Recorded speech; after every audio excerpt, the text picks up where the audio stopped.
पहलगाम हल्ल्याच्या पार्श्वभूमीवर सरकारकडून एक मोठं वक्तव्य समोर आलंय। सरकारनं मान्य केलं, कुठे ना कुठे तरी चूक झाल्याची सरकारनं कबूल दिली आहे असं सूत्रांनी सांगितलंय।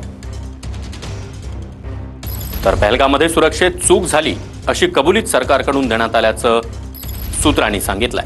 पहलगाम हल्ल्याबद्दल सरकारकडून एक मोठं वक्तव्य आता समोर आलंय। हमारे ऑफिशियल्स की ओर से, आईबी की ओर से, होम मिनिस्ट्री के ऑफिशियल्स की ओर से ब्रीफिंग किया गया है।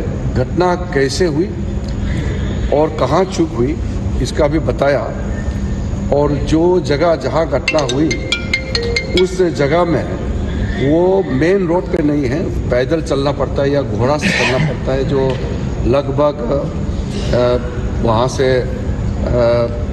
2.5 घंटे 2 घंटे दूर जिस मीडोस है जहाँ ये घटना हुई उसके बारे में बताया, और सब पार्टी को बताया कि सब कुछ अच्छा चलते हुए भी ये घटना एक चूक हुई है और इससे सब दुखी है, और ऐसा घटना आगे नहीं होना चाहिए।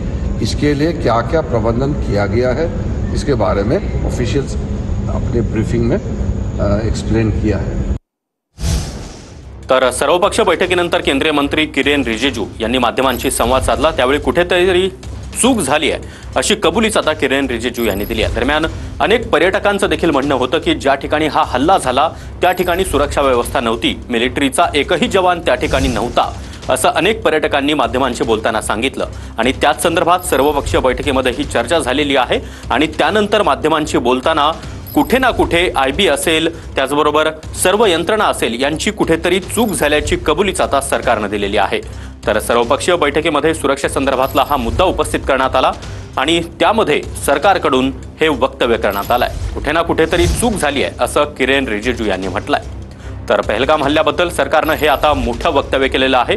एकीकडे सरकारनं पाकिस्तान विरोधात कारवाईचा बडगा उगारलाय, तर दुसरीकडे कुठेतरी चूक झाल्याचं सरकारनं एक प्रकारे मान्यच केलंय।